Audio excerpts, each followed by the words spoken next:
The rain hit the old car roof like angry fingers. Kemi sat behind the wheel, her hands shaking as her father's last words echoed in her head. Don't come back, Kemi. You're no longer part of this family. Her suitcase was still wet from being thrown out. The porch light had gone off behind her, like the house itself had rejected her.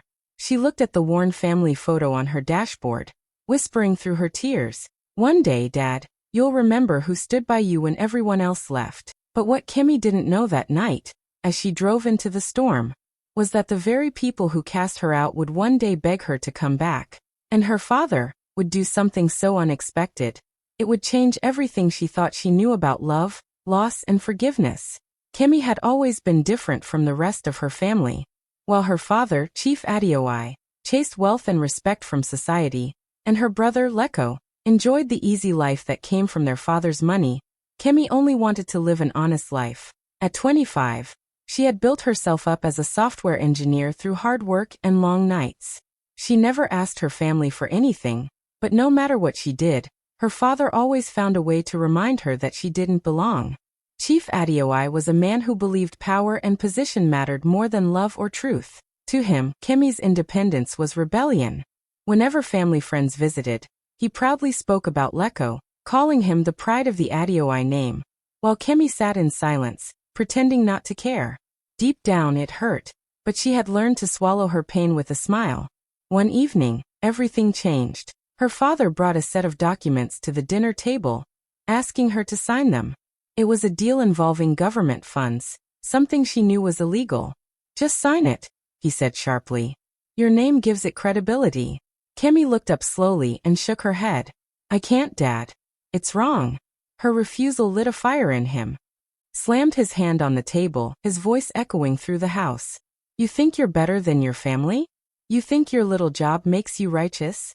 Everyone went quiet. Leko lowered his eyes, pretending not to hear. But Kemi stood still, tears forming in her eyes. "I'm not better," she whispered. "I just want to do the right thing." That made him angrier. He pointed toward the door and shouted, "Then leave. If you can't stand with your family, you're no longer part of it. Don't come back." For a moment, Kemi couldn't move. She stared at her father, hoping he would take the words back, but his face was cold and hard. Her mother stayed silent, afraid to speak. Slowly, Kemi walked to her room, packed her few clothes into a bag, and left the house that no longer felt like home. As she drove away into the dark night, tears blurred her vision. The rain began to fall, mixing with her pain. She didn't know where she was going, only that she couldn't turn back. What she didn't realize was that this painful night was only the start of a journey that would change everything. Kemi arrived in a small, quiet town with nothing but her suitcase and a tired heart. The streets were dusty, the buildings old, but for the first time in a long while she felt free. She found a small one-room apartment above a local shop. The walls were cracked, the roof leaked when it rained, and the bed creaked whenever she turned. But to Kemi it was peace. There were no shouts, no judgments, no one to remind her she wasn't enough. Every morning, she woke up early, made a cup of tea, and sat by the small window with her laptop. She had always loved technology. It was her escape, her way to create something beautiful out of nothing. She started taking small freelance jobs, fixing websites and writing code for local businesses. The money wasn't much, but she managed. She cooked simple meals, saved every little coin, and worked deep into the night. Her neighbors often wondered how she survived alone, but Kemi didn't mind. Silence had become her comfort. As the months passed, she began to dream bigger. She noticed how many farmers in nearby villages struggled to sell their crops. They had good produce but no way to reach buyers. That idea sparked something in her heart. She thought, what if technology could help them? With no investors, no family help, and just her old laptop, she began building her own platform. She named it Chemnet Solutions, a place where small farmers could connect directly with buyers online. It took long nights, countless errors, and many moments of doubt. Sometimes she cried quietly at her desk, wondering if she was wasting her time. But each morning, she wiped her tears and started again. After a year of tireless work, Chemnet Solutions finally launched. It started small. Only a few farmers joined at first, but soon word spread. People began sharing stories about how the platform was changing their lives. Farmers were selling faster, earning better, and thanking the mysterious young woman behind the app. Kemi didn't seek attention. She didn't post about her success or tell anyone from home. She remembered too clearly the night she was told to leave. So she kept building in silence, one step at a time. As months went by, investors started reaching out. Her inbox filled with offers and invitations to meetings she once only dreamed of. But Kemi smiled softly and kept her head down. Her work spoke louder than her name ever could. She was no longer the outcast daughter. She was a woman rebuilding her world, quietly but powerfully. Back in the city, life in the Adeoye household began to crumble like a weak wall. Chief Adeoye had built his business empire on pride and shortcuts. For years, people feared and respected him because of his power, but behind that success were lies, bribes, and careless deals. When his biggest project failed and government auditors came knocking, everything started falling apart faster than he could hide it. The same people who once called him chief, with admiration, began whispering behind his back. The company accounts were frozen, and investors pulled out. Workers went on strike, demanding months of unpaid salaries. Chief Adeoye tried to act strong, shouting at his staff and blaming everyone but himself. He believed his name could fix anything, but this time it couldn't. His empire was collapsing, and no one was there to save it. Leko, his beloved son, only made things worse. Instead of helping, he spent nights at gambling clubs, trying to win quick money to cover their losses. Every time he came home, he had a new story, a new promise that things would get better. But the truth was he was sinking them deeper into debt. He sold 2 of the family's cars without permission, and when his father found out, it led to a shouting match that ended with silence. The once loud mansion was now filled with anger, regret, and fear. One morning, the bank officers arrived with papers in hand. The mansion that once hosted parties and laughter was no longer theirs. The marble floors, the chandeliers, the cars, all taken away. Neighbors watched quietly as the Adeoye family packed their belongings. The same people who once begged to attend their dinners now crossed the street to avoid them. Reporters soon gathered outside the gate, shouting questions about the scandal. Chief Adeoye, tired and humiliated, stood before the cameras and yelled, "My daughter cursed this family the day she left." His voice broke with rage and shame. The word spread quickly across newspapers and TV stations. People whispered that the once powerful chief had lost everything, and even his own daughter wanted nothing to do with him. But when the lights faded and everyone went home, Chief Adeoye sat alone in his empty living room. The silence was heavy. For the first time in his life, he had no control, no wealth, and no one to command. And as he stared at the family photo on the wall, the same photo that still had Kemi smiling beside him, guilt crept into his heart. He couldn't stop thinking about the night he threw her out. Deep down, he knew the truth he couldn't admit out loud. It wasn't Kemi's curse that destroyed them. It was his own pride. Months passed quietly as Kemi focused on her work and the new life she had built. Her days were full, her company was growing, and her name was slowly becoming known in the tech world. Yet sometimes at night, when she sat by her small desk, she still thought about home, about the faces she left behind, the words that broke her heart, and the door that closed on her forever. She would shake off the memories and remind herself that she was stronger now, that she didn't need anyone's approval to be at peace. One afternoon, while checking her emails and client messages, her phone buzzed. It was an unknown number. She almost ignored it, but something made her open the message. Her heart froze as she read the words. "Please, Kemi, it's Dad. I'm sorry. We've lost everything. We need you." Her hands trembled. For a moment, the whole world went silent. She read the message again and again, unable to believe it. It felt like a ghost from her past had suddenly appeared in her present. Her mind flashed back to the night he shouted at her, "Don't come back." She remembered standing in the rain, clutching her bag, and hearing the sound of the door slam behind her. Every cruel word, every tear, came rushing back like a storm. She wanted to feel pity, maybe even forgiveness, but instead, a deep ache filled her chest. "Now he remembers me?" she thought bitterly. When she needed love, he gave her rejection. When she begged to be heard, he gave her silence. And now, when everything was gone, he remembered the daughter he had thrown away. Kemi's phone buzzed again. Another message appeared, shorter this time. Please, my daughter. I'm begging you. Her eyes filled with tears, but she wiped them quickly. For a long moment, she just stared at the screen, caught between the past and the person she had become. Then, with a slow breath, she clicked on the number and pressed block. She whispered softly, her voice trembling but firm. You told me not to come back. I listened. Kimmy placed the phone face down and closed her eyes. The room felt heavy, but inside her heart, something shifted. Not out of anger, but out of strength. She had finally chosen herself. The same girl who once cried outside her father's gate was now a woman who could stand tall without needing anyone's permission to exist. And though her heart still carried pain, she knew one thing for sure. Some distances are the only way to protect peace. Kimmy's life changed faster than she ever imagined. What started as a small idea in a one-room apartment had now grown into a powerful company known across borders. Chemnet Solutions became one of the fastest-growing tech startups in Africa, helping farmers connect with buyers from all over the world.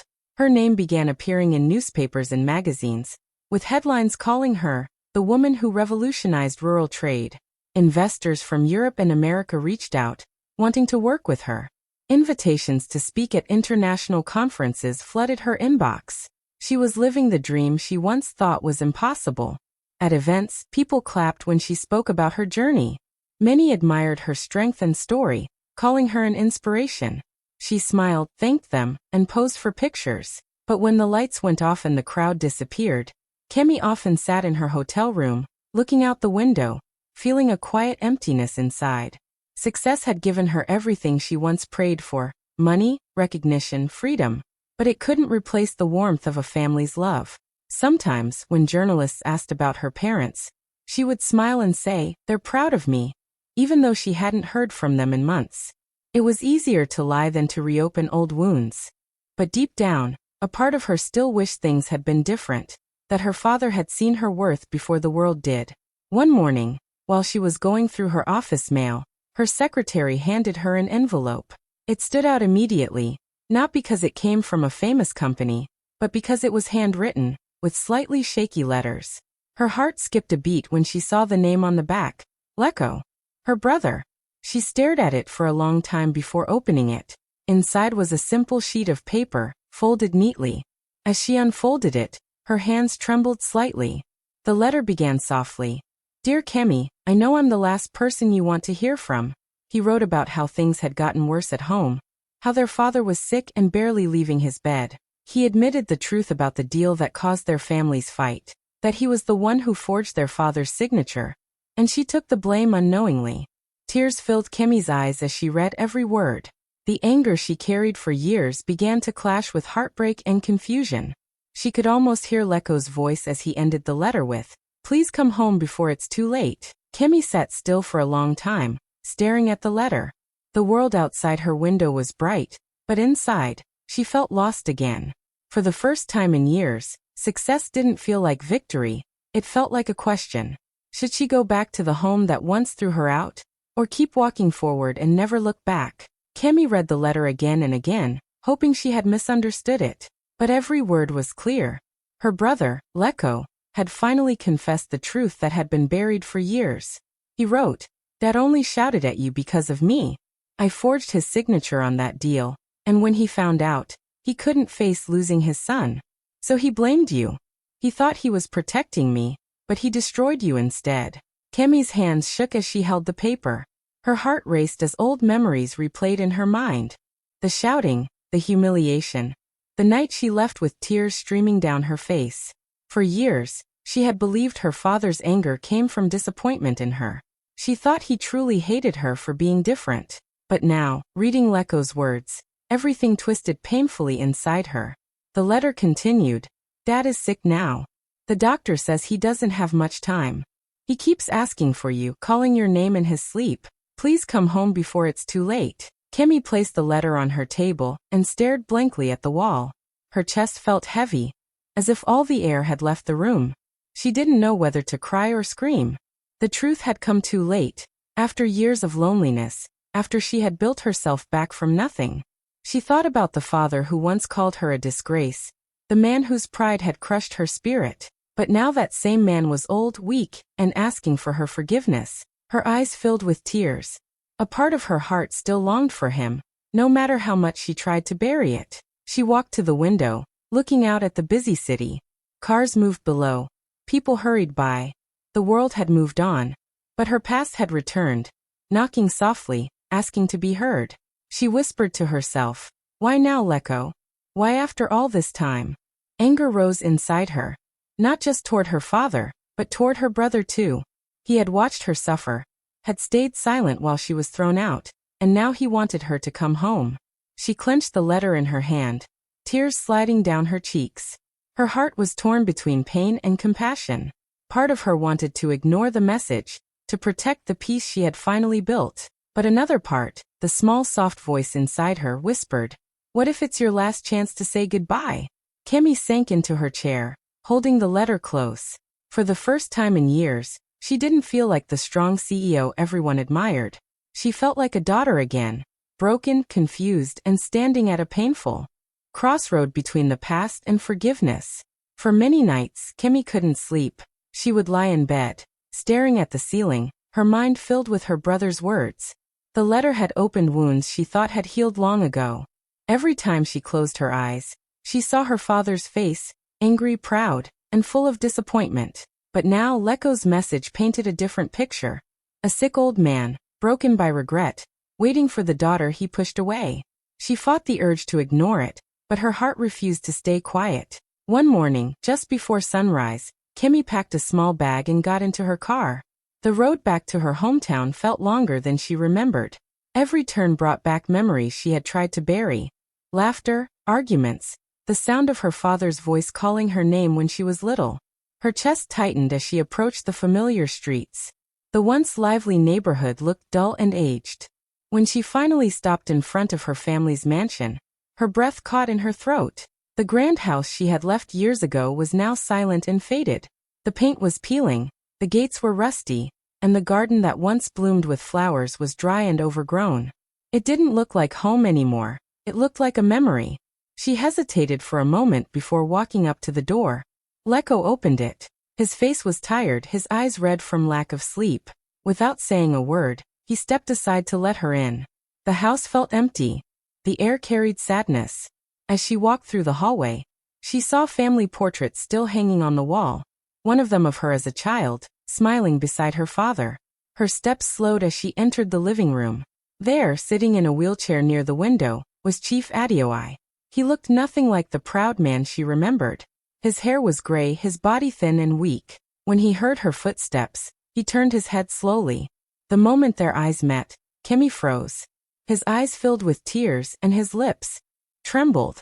He tried to stand but couldn't. His voice broke as he whispered, "I told you not to come back, but I prayed every night that you would." Kemi's heart clenched. For a second, she wanted to turn and run. But her feet wouldn't move. The pain she carried for years suddenly mixed with something softer, a strange, quiet sadness. She looked at her father, fragile and helpless, and realized time had already punished him more than she ever could. She didn't speak. She didn't cry. She just stood there, letting silence say what words could not. The anger inside her didn't vanish, but it began to melt, piece by piece, into something that felt almost like forgiveness. Chief Adeoye looked at Kemi with eyes full of guilt and pain. His voice was weak, trembling like a man who had carried too much weight for too long. He told her everything, every lie, every mistake, every selfish decision. He admitted that it wasn't her fault all those years ago when the company almost collapsed. It was Leko. Her beloved brother had forged his signature on a business deal that went terribly wrong. When Chief found out, his pride couldn't bear the shame of his son's betrayal. So instead of facing the truth, he placed all the blame on Kemi, the one person who had always been honest and loyal. "I couldn't face losing my son," he whispered, his eyes wet. "So I punished my daughter instead. I told myself it was for the good of the family, but it was my ego speaking. I ruined everything."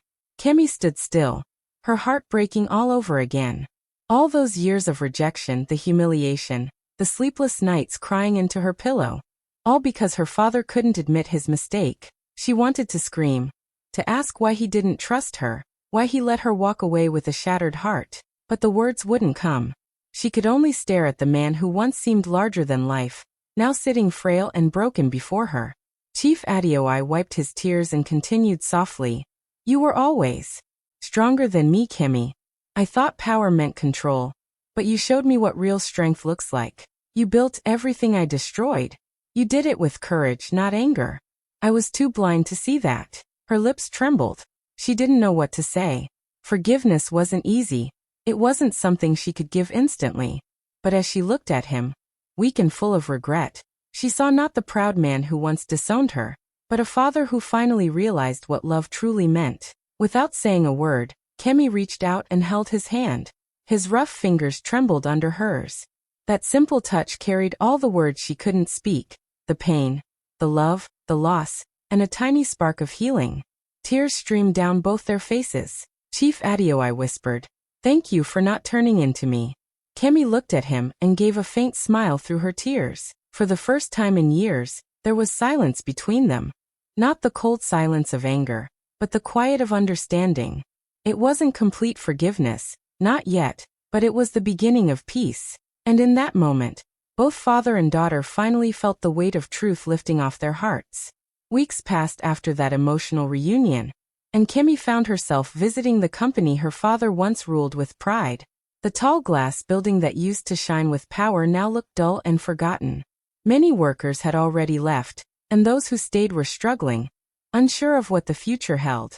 Kemi walked through the familiar halls, memories rushing back, of late nights, her father's voice echoing, her dreams being dismissed. But she wasn't that broken girl anymore. She was stronger, wiser, and full of quiet determination. She decided to rebuild the company, not for her father's name or reputation, but for the innocent people who had lost their jobs because of his pride. She called a meeting with the remaining staff and told them, "We're going to start again. Not for power, but for purpose." Her words gave them hope, something they hadn't felt in years. Leko stood silently in the corner during that meeting, his head bowed. He couldn't look his sister in the eyes, ashamed of everything his choices had caused. But to his surprise, after the meeting, Kemi turned to him and said gently, "If you're ready to change, I'll give you a place here.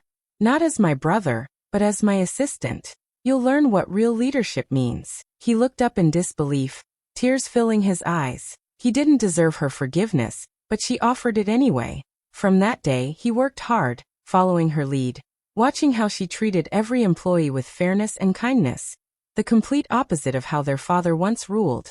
Slowly, the company began to find life again. Chief Adeoye, now too weak to visit the office, would sit by the window at home and listen to the updates Kemi shared. Each time, his eyes filled with pride and sorrow. He saw in her what true greatness looked like. Not dominance but compassion, not control, but wisdom. One evening, as Kemi sat beside him, reading reports about the company's progress, he smiled faintly and said, "You didn't just come back, Kemi. You became everything I prayed my children would be." His voice cracked, but his eyes were peaceful for the first time in years. Kemi squeezed his hand, her heart heavy but calm. She had rebuilt what was broken, not just the company, but the family spirit that once seemed lost forever. She didn't seek revenge, she chose redemption. And through that choice, she gave her father something he had long forgotten, pride in his daughter, and peace in his heart before his final breath. Months after her father's death, Kemi stood on a brightly lit stage, facing hundreds of young people who had gathered to hear her speak. Her heart pounded softly as she looked around the hall. So many faces filled with hope, pain, and untold dreams. It wasn't long ago that she had been one of them, lost, rejected, and trying to prove her worth in a world that turned its back on her. Now she was here, not as the broken girl who once walked away, but as a woman who had found peace through her scars. She took a slow breath and began to speak. Her voice was calm, but carried the weight of everything she had lived through. "Sometimes," she said, pausing to meet the eyes of the audience, "the people who push you away are the ones who need your light the most. Don't come back for revenge. Come back when you've built peace within yourself." The hall went silent. You could almost feel the emotion floating in the air. Stories of betrayal, of pain, of quiet endurance mirrored in every face. Her words weren't just a speech. They were truth, raw and healing. Behind her on the big screen was a picture. A younger Kemi laughing beside her father, years before life grew cold between them. She turned to look at it for a moment, her lips trembling in a faint smile. Under her breath, barely loud enough for the microphone to catch, she whispered, "You told me not to come back, Dad. But I did, not for you, but for me." There was a soft murmur in the crowd, and a few tears. Kemi's eyes shone, but she didn't cry. She simply smiled. The kind of smile that comes when pain finally finds peace. Later, clips of her speech spread across social media. People from all over the world shared it with captions like, "This woman's story healed me," and "Forgiveness is the loudest revenge." Kemi's name trended for weeks. But she didn't care about fame or attention. What mattered was that her story, once filled with rejection, humiliation, and loneliness, had become a message of healing. She proved that forgiveness doesn't mean forgetting or pretending the past never happened. It means standing strong enough to let go, to rise, and to shine again. And as she stepped off that stage, she knew her father's final lesson had come full circle. Love, even when broken, can still build something beautiful.